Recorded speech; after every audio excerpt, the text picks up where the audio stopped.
السلام علیکم ورحمۃ اللہ الحمدللہ وکفی وسلام علی الذین اصطفی اما بعد۔ بھائیوں، آج کا جو ویڈیو بنانے کا مقصد ہے میں آپ کو بیان کروں گا، اور اس کا عنوان یہ ہو سکتا ہے کہ جو مسجدوں کی پراپرٹیاں ہیں یا مسجدوں کی دکانیں ہیں وہ متولی یا کرایہ داروں کی باپ ہوتی ہیں۔ ہر دور میں کوئی نہ کوئی ایک جماعت ایسی رہی ہے اس دنیا میں کہ اللہ کے بندوں کو اللہ کے گھر سے روکتی چلی آ رہی ہیں۔ چال کوئی بھی ہو، کسی نہ کسی طریقے سے کسی نہ کسی فریم میں لے کر کے لوگوں کو، اللہ کے بندوں کو اللہ کے گھر تک نہیں پہنچنے دیا جا رہا، اور وہ ظالم ہے۔ اللہ رب العالمین نے قرآن کریم میں ارشاد فرمایا ہے وَمَنْ أَظْلَمُ مِمَّنْ مَنَعَ مَسَاجِدَ اللَّهِ أَنْ يُذْكَرَ اسْمُهُ وَسَعَى فِي خَرَابِهَا۔ اس سے بڑا ظالم کون ہوا جو اللہ کے بندوں کو اللہ کے گھر میں جانے سے روکتے ہیں۔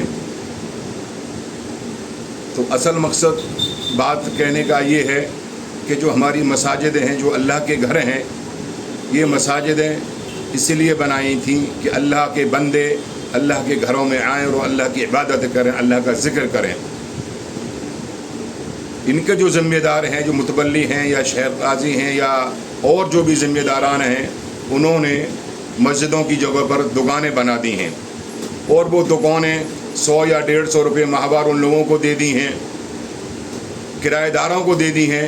اب وہ کرایہ دار اپنی باپوتی سمجھتے ہیں، اور اگر کوئی آدمی دور دراز سے اگر بازار میں جاتا ہے، اکثر آنا جانا رہتا ہے لوگوں کا کہ بازار میں بھی جانا ہے، کچھ باہر سے لوگ بھی شہر کی طرف آتے ہیں، تو ظاہر سی بات ہے کہ وہ سواری سے آتے ہیں، اور سواری سے آنا کوئی جرم نہیں ہے، کوئی حرام نہیں ہے۔ اللہ کے رسول صلی اللہ علیہ وسلم کے دور میں بھی لوگ سواری سے مسجدوں کی طرف آیا کرتے تھے۔ ایک صحابی رضی اللہ عنہ اللہ کے رسول صلی اللہ علیہ وسلم کے پاس مسجد نبوی میں آئے، تو اللہ کے رسول صلی اللہ علیہ وسلم نے ان سے پوچھا تھا کہ آپ کیسے آئے؟ تو انہوں نے کہا کہ اللہ کے رسول میں اپنے اونٹ سے آیا۔ تو اللہ کے رسول صلی اللہ علیہ وسلم نے کہا جاؤ اپنے اونٹ کو باندھ کے آؤ۔ صحن میں جگہ، مسجد کے باہر صحن بنا ہوا تھا، اور ہوتا یہ تھا کہ سواریوں کے لیے جگہ چھوڑی جائے۔ ہمارے بڑوں نے یا بزرگوں نے یا پچھلے والوں نے یہ کس طریقے سے مسجدیں بنائیں اور مسجد کے باہر جگہ چھوڑی، اس لیے تاکہ لوگ اپنی سواریوں سے آئیں اور اللہ کا ذکر کریں اور اس میں نمازیں پڑھیں۔ تو آج حالت یہاں تک پہنچ گئی ہے کہ آپ نماز پڑھنا چاہیں تو وہاں گاڑی یا موٹر سائیکل کھڑی کرنے کی جگہ نہیں چھوڑی، اور کھڑی وہ لوگ کرنے بھی نہیں دیتے کہ ان کی باپوتی ہے۔ 100 یا 150 روپے کا کرایہ دیتے ہیں، 10,000 روپے مہینے کا کرایہ چل رہا ہے وہاں سامنے آمنے، وہ 150 روپے کا مہینے کا کرایہ دیتے ہیں اور گاڑیاں کھڑی نہیں کرنے دیتے۔ تو اس کے ذمہ دار کون ہیں؟ 5 وقت کی نماز کے لیے گاڑیاں کھڑی ہونے کی جگہ چاہیے، ہونی چاہیے پارکنگ، اور ہر مسجد کے اندر اتنی کے آس پاس باہر اتنی جگہ ہیں کہ گاڑیاں کھڑی ہو سکتی ہیں۔ اور یہ لوگ اپنے گراہکوں کے لیے تو جگہ بنا کے رکھتے ہیں کہ نہیں میرا گراہک آئے گا تو گاڑی کھڑی کرے گا اور مجھ سے سامان خریدے گا، مگر نماز کے نام پر کوئی جاتا ہے تو دھکے مارتے ہیں اور لڑائیاں شروع کر دیتے ہیں۔ آپ ہی کے شہر علی گڑھ میں، شہر علی گڑھ سے بات کر رہا ہوں، اپنے شہر علی گڑھ میں دیکھ لیجئے، ہزاروں جگہ ایسی ہیں، تقریباً 700 مسجدیں ہیں۔ 700 مسجدوں میں سے تقریباً 500 مسجدیں بازار کے اندر ہیں، اور ان بازار کے ساری کی ساری دکانیں بنا کر، چھوٹی چھوٹی دکانیں بنا کے کرائے پہ اٹھا دی گئی ہیں۔ یہاں تک کہ مسجد کے جو گیٹ ہیں نا، وہ گیٹ بھی انہوں نے جو پھڑ بنا کر کے کرائے پہ اٹھا دیے ہیں۔ پیدل آدمی اگر آئے تو کہاں سے آئے؟ محلے کا ہی تو آدمی آئے گا نہیں آئے گا، اس پہ بھی سواری ہے، وہ بھی معذور ہے، میرے جیسا نہیں آتا۔ اور یہ اتنا بھینکر روپ لے چکا ہے کہ اگر کوئی غیر ہم سے کہتا ہے کہ ہم نماز نہیں پڑھنے دیں گے تو ہماری ماتھے پہ سکنے پڑتی ہیں اور بری باتیں مجھ سے نکلتی ہیں۔ آج ہمارے ہی بندے ہمیں مسجد میں جانے سے روکتے ہیں، نہیں جانے دیتے۔ جمعے کے دن آپ حال دیکھ لیجئے کہ جمعے کے دن کیا حال ہے۔ ان لوگوں کو آپ نے دکانوں میں بسا دیا ہے، یہ خود تو نماز نہیں پڑھتے اور لوگوں کو نماز پڑھنے بھی نہیں دیتے۔ اللہ رب العالمین نے قرآن کریم میں ارشاد فرمایا ہے یا ایھا الذین آمنوا اذا نودی للصلاۃ من یوم الجمعۃ فاسعوا الی ذکر اللہ وذروا البیع۔ اے ایمان والو، کہاں ہیں ایمان والے؟ جب اذان، جمعے کی اذان ہو جائے تو اللہ کے ذکر کی طرف، نماز کی طرف دوڑ جاؤ اور دکانیں بند کر دو، کاروبار بند کر دو۔ اگر یہ لوگ کاروبار بند کریں گے تو ظاہر سی بات ہے کہ دکانیں بند ہوں گی تو دوسرے لوگ گاڑیاں کھڑی کر سکیں گے. علی گڑھ میں پھول چوراہے پر ایک مسجد ہے, موتی مسجد ہے, وہاں پر گیٹ پر اتنی بڑی جگہ کو انہوں نے گھیر رکھی ہے, اس جگہ گھیر اپنے گراہکوں کے لیے خالی کرتے ہیں, جمعے کے لیے گاڑی کھڑی نہیں کرنے دیتے, اور وہاں جو جگہ بعد میں خالی پڑی ہوئی ہے وہاں پر ایک ڈرم لگا دیا ہے کہ لوگوں کو پانی پلائیں گے. پانی پلانا فرض ہے یا نماز پڑھنا فرض ہے؟ اس کے ذمہ دار کون ہیں؟ اس کے ذمہ دار متولی حضرات ہیں جو چادر اوڑے سوئے ہوئے ہیں. ارے آپ نے کس نے آپ سے کہا کہ دکانیں بنیں گی؟ اور کیوں دکانیں بنیں گی؟ کیا ضرورت تھی دکانیں بنانے کی؟ 150 200 روپے پہ کروڑوں کی پراپرٹیاں آپ نے ان کو فری میں دے رکھی ہیں اور یہ مالک بنے بیٹھے ہیں, ان کی باپوتی ہو چکی ہے ان جگہوں پر. کہاں حکم ملا آپ کو دکانیں بنانے کے لیے؟ کس مسجد میں دکانیں ہیں؟ مسجد نبوی میں کیا دکانیں بنی ہوئی ہیں؟ اور پھر سوال ہوتا ہے کہ چلو دکانیں نہیں ہوں گی تو امام کی تنخواہ کہاں سے آئے گی؟ امام کی تنخواہ کہاں دکانوں سے آ رہی ہے. تقریباً مسجدوں کے باہر آپ نے وہ بکسے رکھ رکھے ہیں, مائک لگا رکھے ہیں, دیتے جاؤ اللہ کے نام پر, دیتے جاؤ دیتے جاؤ اللہ کے نام پر دیتے جاؤ. عید کے پیسے سے تو امام کو تنخواہیں دی جا رہی ہیں. ان مسجدوں کی کیا مسجدوں کے باہر دکانوں کی کیا ضرورت تھی؟ کہاں سے امت آئے گی؟ نماز کیسے پڑھے گی؟ پہلے تو لوگ ویسے بھی نماز نہیں پڑھتے, اور جو پڑھنا چاہتے ہیں تو لوگ نماز پڑھنے نہیں دیتے. آپ متولی حضرات اپنی ذمہ داری نہیں سمجھتے؟ آپ تو کم سے کم اپنی مسجد میں اپنا قانون لاگو کر سکتے تھے. آپ نے پہلے دکانیں بنائی کیوں یہ؟ اور دکانیں بنانے کی ضرورت اگر پیش آ گئی تو دکانیں ان کو دی جاتی جو مسجد کے مسجد بار جماعتی نمازی ہوتے, مسجد بار نمازی ہوتے, مجبور ہوتے, اور ان کے سامنے ایک شرط لگائی جاتی کہ آپ کو 5 وقت نماز یا 4 وقت کی نماز جو رہتی ہے دن میں, ان دنوں اس وقت میں آپ کو دکان بند کرنی پڑے گی تاکہ ہمارے آنے والے جو مصلی ہیں گاڑیوں سے آئیں اور سواریوں سے آئیں ان کو آسانی ہو جائے. آپ کو تو شرط لگانی چاہیے تھی, یہ قانون بنانا چاہیے تھا کہ جمعے کے دن دکانیں بند رہیں گی, ہم اس شرط پہ دکانیں دیں گے. پہلے تو دکانیں نہیں بنائیں گے, اور دکانیں بن گئیں تو آپ ایک قانون بناتے اپنا اس شرط پہ کہ ہم دکانیں دیں گے کہ دکانیں بند ہوں گی نماز کے وقت میں, 1 گھنٹے کے لیے دکان بند ہوگی. اور ہم اپنے مسجد میں ہی اپنا اسلامی قانون شریعت قانون نہیں نافذ کر سکتے تو آپ کیا ملک چلانے کے لائق ہیں؟ آپ کس طریقے سے ملک کو چلائیں گے؟ کس طریقے سے کوئی سنسدہ چلائیں گے؟ آپ یہ قانون بناتے. کرایہ جو باہر جا رہا ہے نا, 10,000 روپے میں دکان ملتی ہے, اس بازار کے اندر جو سناروں کا بازار ہے وہاں سارے کے سارے صرافہ بازار والے بیٹھے ہوئے ہیں, آپ نے ان کو دکان دے دی ہے. اس میں حلال چیز حلال بیع کی جائے گی, حلال روزی, حلال پیسہ, حلال تنخواہ, وہ کرایہ آئے گا, وہ امام کے پیٹ میں جائے گا, امام کو دیا جائے گا. اور سناروں کو دکانیں دے رکھی ہیں, لوگ سونے کی تجارت کر رہے ہیں. سونے کی سنار تو کبھی بھی کسی طریقے سے روزی حلال ہے ہی نہیں, بنا سود کا کام سنار کر بھی نہیں سکتے. اس میں کچھ مسلم ہیں کچھ غیر مسلم ہیں. لوگوں نے تو اپنی اپنی دکانیں ایسی بنا رکھی ہیں کہ ان کی پراپرٹی ان کی اپنی ہو گئی, دکانوں کے اوپر دکانیں.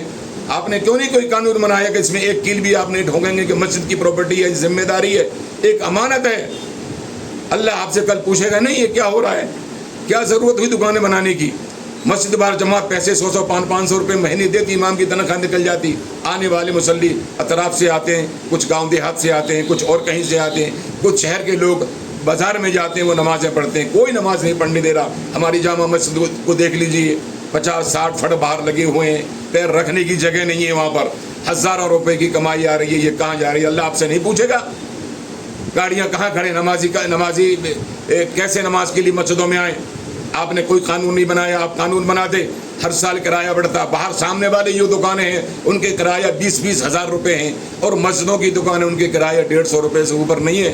کہ آپ کو اللہ کا ڈر نہیں ہے؟ آپ ڈرتے نہیں؟ اللہ آپ سے پوچھے گا نہیں 150 روپے کیوں ہیں؟ اللہ کے مال کو اس طریقے سے لٹوایا جائے گا. کوئی ضرورت نہیں ہے دکانوں کو, بلڈوزر چلا دیجیے, توڑوا دیجیے دکانوں کی. اور رہی بات امام کو تنخواہ دینے کی, 10-12 ہزار سے اوپر کوئی تنخواہ نہیں دی جا رہی. مسجد بار جماعت تنخواہ دے گی, مسجد کے لوگ تنخواہ دیں گے. ہم نے تو کتنی ساری مسجدوں میں دیکھا ہے بجلی تک چوری کی جل رہی ہے. ذمہ دار ہیں آپ اس کے. آپ نے قانون کیوں نہیں بنائے؟ ہر سال کرایہ بڑھے گا, اتنا سارا کرایہ بڑھے گا, اس سے آمدنی ہوگی. اور جو آمدنی ہو رہی ہے, ابھی سرکار نے ہم کو نمازیں نہیں پڑھنے دے رہی مسجد میں. آپ کی آنکھیں نہیں کھلی, آپ کو تھوڑی بھی لحاظ نہیں آیا کہ ہم کم سے کم اس پیسے کو اکٹھا کر دیں اور اپنی مسجدوں کو بڑا کرتے. یہ مسجدیں چھوٹی ہو رہی ہیں, دوسری مسجدیں باہر لے لیتے, باہر بناتے. جو ہمیں بڑے بنا کر دے گئے تھے اس کے ساتھ کھلواڑ ہو رہی ہے, اسی کے پیسے کو یوز کیا جا رہا ہے. کہاں جاتا ہے اتنا سارا پیسہ آتا ہے؟ کتنی ساری دکانیں ہیں, ایک مسجد میں 50-50 دکانیں ہیں, ان کی کمائی کہاں جاتی ہے؟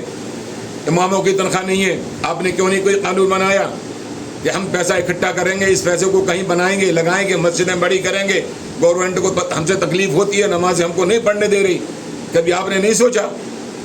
اور جب اگر یہ نہیں ہو رہا ہے تو توڑوائیے، بلڈوزر چلائیے دکانوں پر، ہماری گاڑیاں کھڑی ہوں گی، جبرن گاڑیاں کھڑی ہوں گی، اب جھگڑے شروع کریں گے، ہم لڑائیاں شروع کریں گے، یہ بات اوپر تک پہنچائیں گے، ان لوگوں کو بچائیں گے جو ہم سے کوئی فیصلے کراتے تھے، وہ اب ہمارے فیصلے کریں گے۔ آپ اپنا قانون کیوں نہیں بناتے؟ آپ نے قرآن نہیں پڑھا؟ اللہ رب العالمین ارشاد فرماتا ہے وَمَن لَّمْ يَحْكُم مَّا أَنزَلَ اللَّهُ فَأُولَٰئِكَ هُمُ الْكَافِرُونَ، جو لوگ اللہ کے اتارے ہوئے پر اگر قانون نافذ نہیں کرتے وہی لوگ تو کافر ہیں۔ اگلی آیت بڑی وَمَن لَّمْ يَحْكُم بِمَا أَنزَلَ اللَّهُ فَأُولَٰئِكَ هُمُ الظَّالِمُونَ، اللہ کا اتارا ہوا قانون جو لوگ نافذ نہیں کرتے وہی ظالم ہیں۔ وَمَن لَّمْ يَحْكُم مَّا أَنزَلَ اللَّهُ فَأُولَٰئِكَ هُمُ الْفَاسِقُونَ۔ آپ نے وعیدیں نہیں پڑھی؟ قرآن کا ترجمہ پڑھیے گا، قرآن میں کہاں پر ہے یہ آپ ڈھونڈیے، آپ نے کیوں بتاؤں کون سی آیت ہے؟ آپ ہوش کے ناخن لیجئے، آپ ذمہ دار ہیں، کل رب العالمین آپ سے آپ کی ذمہ داری کے بارے میں پوچھے گا۔ بھائی کہیں گاڑی کھڑی کرنے کی جگہ نہیں ہے، چھوٹے چھوٹے فڑ بنا کر کے آپ نے فڑ تک بیچ دیے ہیں، اور مسجد کے دروازے تک آپ نے بیچ دیے ہیں۔ اللہ کیسے کس چیز سے پیٹ بھرے جائیں گے؟ یہ اللہ کی کمائی، اللہ کے گھر کی کمائی، اللہ کا بندہ اللہ کے گھر میں نہ جائے گا، اللہ کے گھر کے باہر گاڑیاں کھڑی نہیں کرے گا تو کہاں کھڑی کرے گا؟ آپ کو انتظام کرنا چاہیے تھا، پارکنگ کہاں بنے گی؟ لوگوں نے دکانیں ہڑپ رکھی ہیں، ایک نے تو ایک ڈرم لگا رکھا ہے سامنے کہ سامنے تو لوگوں کو پانی پلائے گا، اور وہ خود بھی نماز نہیں پڑھتے۔ آپ پابندی کرائیے اس کی، اگر نہیں کراتے تو عند اللہ آپ جواب دہ ہوں گے۔ کلکم راعٍ وکلکم مسئول عن رعیتہ، تو سب ذمہ دار ہیں ہم، اور سب کو اپنی اپنی ذمہ داری کے بارے میں اس کے بارے میں پوچھا جائے گا۔ لوگوں کے حلق سے یہ ویڈیو نہیں اترے گا، بات نہیں اترے گی، جو بھی سنے اس کو آگے پھرائیں۔ یہ ایک علی گڑھ کے لیے نہیں بنایا ہم نے، یہ پورے بھارت کے لیے بنایا ہے۔ پورے دیش میں ہمارا یہی حال ہے، کہیں بھی آپ جائیے، کہیں بھی دیکھیے، ذرا سی بھی جگہ ملتی ہے بازار میں وہ ٹھیرے لگواتے ہیں، فڑ لگوا دیتے ہیں، گاڑیاں کھڑی کرنے کی جگہ نہیں ہے۔ مجبوراً مجھے نماز کے لیے، میں نے جمعے کی نماز مجھے مجبوراً تو ایک مسجد سے دوسری مسجد میں، اور جب متولی صاحب کو میں نے فون کیا، وہ فون لے کر کے میں نے فون کیا، حضرت یہاں نماز کے لیے یہ گاڑی تک کھڑی نہیں ہونے دے رہے، تو کہنے لگے دکان اس کی کیسے کھڑی ہونے دے گا؟ آپ کا کیا ہے؟ آپ کیا کر رہے ہیں دکان اگر اس کی ہے تو؟ 150 روپے کا آدمی کرایہ دار، وہ بھی کرایہ نہیں دے رہا، 80 سال سے دکان کو گھیرے پڑا ہے۔ آپ کہہ رہے ہیں کہ پچھلے والے نے کر کے گیا ہے، پچھلا متولی کر کے گیا ہے، تو پھر آپ نے کیا کیا؟ آپ کیا کر رہے ہیں؟ 3 اور 3 دوسرے نے 7 کہے تو آپ نے 3 اور 3 6 کیوں نہیں کہتے؟ اگر آپ سے نہیں ہوتا تو آپ اتر جائیے، یہ کرسیاں ہی تو ہیں، چھوڑنے میں کیا دقت ہے؟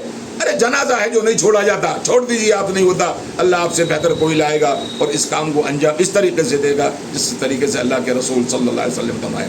السلام علیکم ورحمۃ اللہ۔ اس کو آگے سے آگے بڑھائیے، بھیجیے لوگوں کے ذہن میں بات آئے، اور انشاءاللہ اس کا کچھ امت کو فائدہ پہنچے۔ السلام علیکم۔